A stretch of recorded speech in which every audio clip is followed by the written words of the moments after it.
నా కలల కథనం అందరికీ నమస్కారం. నేను మీ లావణ్యంలోని కథానిక కవితను. ఈరోజు మనం వినబోయే కథ ప్రేమతో నీ జతగా నేను పార్ట్ 6. రాహుల్, చిట్టి ఇద్దరూ అలా కింద పడిపోవడంతో, అనుకోకుండా వారి పెదాలు పినవేసుకోవడంతో, వారికి తెలియకుండానే వారి మనసును ఎవరో గిల్లినట్టుగా అనిపించి ఇద్దరూ ఆ ముద్దు నుండి తేరుకోవడంతో చిట్టి అతని నుండి పైకి లేస్తూ పెదాలను చేతితో రుద్దుకుంటూ, చీచి ఏం చేశావు అని రాహుల్ని నోటికొచ్చినట్టు అంటూ ఉంటే, అతను కూడా ఆమె వైపు చిరాకుగా చూస్తూనే, నేనేం చేశాను, నువ్వే నా పైన పడిపోయావు అని అతను అనగానే, నేనేమీ పడలేదు, నువ్వే నా చెయ్యి పట్టి లాగావు, కావాలని చేశావు కదూ అని ఆమె అనగానే, రాహుల్ ఆమె అన్నదానికి నవ్వుతూ, అచ్చం బియ్యం బస్తలా ఉన్నావు, నిన్ను నా మీదకి కావాలని పడేసుకుంటానా అని ఎగతాళి చేస్తూ నవ్వుతూ ఉంటే ఆమెకి కోపం వచ్చింది. ఏయ్, నన్ను బియ్యం బస్తా అంటావా, నువ్వెలా ఉన్నావో ఒక్కసారి అద్దంలో చూసుకున్నావా అని చిట్టి అతనితో గొడవ పడుతూ ఉంటే, రాహుల్ కూడా ఆమె అనే ప్రతి మాటకు సమాధానం ఇస్తూ ఉంటే వారి మధ్య వాదన పెరుగుతూ ఉంది. వాళ్ళిద్దరూ ఎక్కడ ఉన్నారు అన్న సంగతి కూడా మర్చిపోయి చిన్న పిల్లల్లా పోట్లాడుకుంటూ ఉండడంతో వాళ్ళను చూసి ప్రియా, సాగర్ వాళ్ళ వద్దకు వచ్చి ఇద్దరి గొడవను ఆపుతూ, అసలు ఏం జరిగిందే, మీ మధ్య ఏంటి ఈ గొడవ అని ప్రియా అడగడంతో చిట్టి అతని వైపు కోపంగా చూస్తూ, అక్క, వీడు నన్ను కింద పడేశాడు అని చిట్టి అనగానే ప్రియా రాహుల్ వైపు చూస్తూ, ఏంటి రాహుల్ ఇది, మీ ఇద్దరు చిన్న పిల్లలు అనుకుంటున్నారా, అయినా సరే కృష్ణవేణి, నువ్వు రాహుల్తో ఎందుకని ఎప్పుడూ గొడవ పడుతూనే ఉంటావు, వచ్చిన దగ్గర నుంచి చూస్తున్నా, నువ్వు అతన్ని ఏదో ఒకటి అంటూనే ఉన్నావు అని ప్రియా అనగానే చిట్టి జరిగింది చెప్పబోతూ చేతితో నోటిని మూసేసుకుంటూ, అయ్యో అసలు తప్పు నాదే, ఏమని చెప్పాలి, అనుకోకుండా ఇద్దరం ఒకరి పెదాలపై ఒకరు ముద్దు పెట్టుకున్నామని చెప్పాలా అని మనసులోనే అనుకుంటూ అతని వైపు మళ్ళీ కోపంగా చూస్తూ సైలెంట్గా వెళ్ళి కారులో కూర్చుంది. ప్రియా రాహుల్కి సారీ చెబుతూ, అది ఇంకా చిన్న పిల్లనే, దానికి కాస్త కోపం, గడసరితనం ఎక్కువ, నువ్వేమీ ఫీల్ కాకు, కానీ నిన్ను అర్థం చేసుకుంటే మాత్రం మా అందరికంటే మంచిగా నీతోనే ఫ్రెండ్షిప్ చేస్తుంది అని ప్రియా అనడంతో రాహుల్ చుట్టూ ఉన్న ప్రదేశాన్ని చూస్తూ, సాగర్, ఇక్కడ ఎవరైనా నన్ను గుర్తుపట్టారంటావా అని అడిగాడు. లేదురా, నాకు తెలిసి ఇక్కడ నీకు తెలిసిన వాళ్ళు ఎవ్వరూ లేరు అనుకుంటున్నాను, ఎందుకు అలా అడుగుతున్నావు అని సాగర్ అడగగానే, లేదురా, ఎవరో ఇందాక మమ్మల్ని చూస్తూ ఉన్నట్టుగా అనిపించింది అని అతను అనడంతో, రాహుల్, నువ్వు చాలా షార్ప్గా ఆలోచిస్తావని మా అందరికీ తెలుసు, కానీ ఇక్కడ నిన్ను గుర్తుపట్టే వాళ్ళు ఉన్నారని నేను కూడా అనుకోవడం లేదు, ఇక్కడే ఉండి మైండ్ పాడు చేసుకునే బదులు ఇంటికి వెళదాం పదండి అని ప్రియా అనగానే ముగ్గురు కార్ వద్దకు వెళ్ళారు. చిట్టి సైలెంట్గా వెనకాల కూర్చొని విండోకి తల ఆనించి కళ్ళు మూసుకొని ఉండడంతో నిద్రపోయిందేమో అనుకుని ప్రియా ఆమెను లేపకుండా ముగ్గురు కలిసి బిజినెస్ గురించి మాట్లాడుకుంటూ ఉంటే చిట్టికి వారి మాటలేమీ అర్థం కాక నిజంగానే నిద్రపోయింది.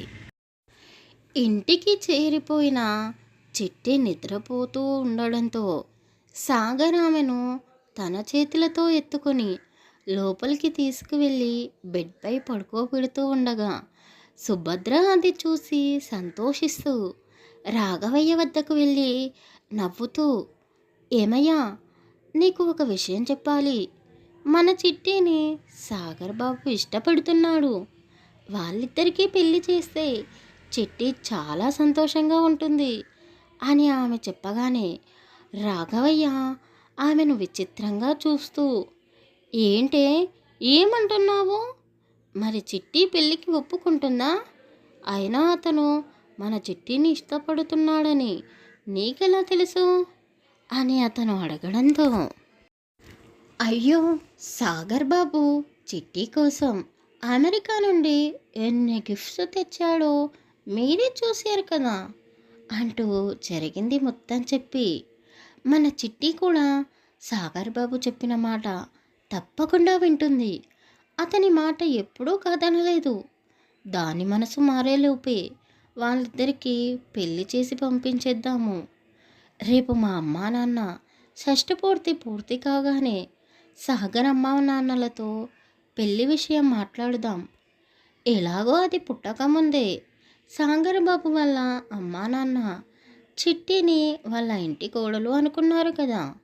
వాళ్ళు కూడా ఈ సంబంధం కాదు అనలేరులే అని సుభద్ర అనగానే రాఘవయ్య కూడా ఆలోచనలో పడ్డాడు.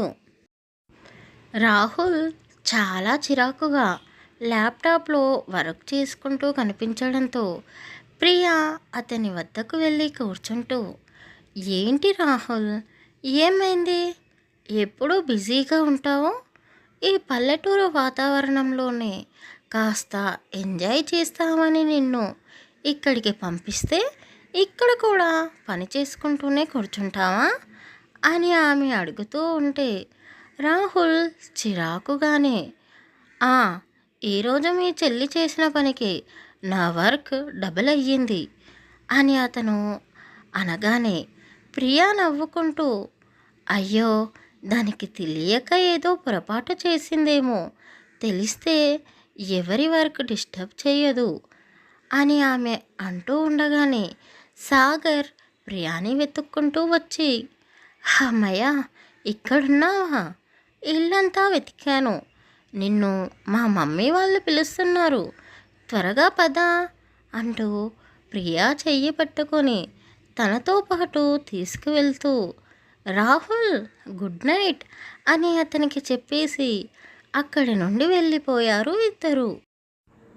రాహుల్ సాయంత్రం పార్కులో జరిగిన సంఘటన గుర్తు చేసుకుంటూ పరధ్యానంలో ఉండి అతని చేతితో అతని పెదాలను తడుముకుంటూ కళ్ళు మూసుకొని చిట్టిని లంగా ఓణిలో ఊహించుకుంటూ నవ్వుకున్నాడు.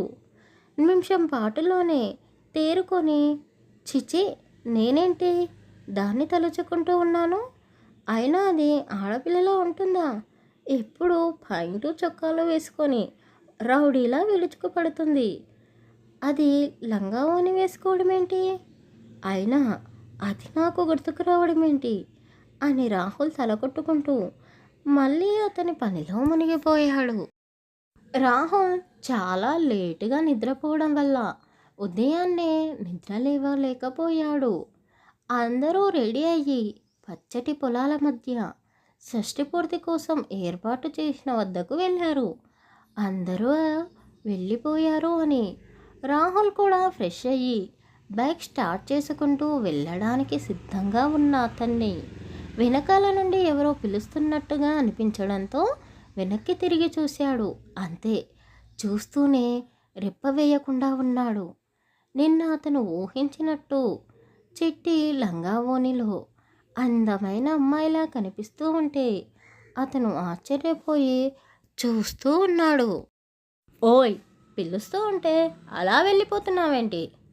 అయినా నువ్వున్నావనే కదా మేము మెల్లిగా రెడీ అవుతూ ఉంటే నువ్వు మాకే తెలియకుండా వెళ్ళిపోతున్నావేంటి అని చిట్టి అనడంతో రాహుల్కి ఏమీ అర్థం కానట్టుగా చూస్తూ ఉండగానే ప్రియా కూడా పట్టు చీరలో అందంగా ముస్తాబయ్యి అతని వద్దకు వచ్చి, రాహుల్, చిట్టి చెప్పేది నీకు అర్థం కావడం లేదా?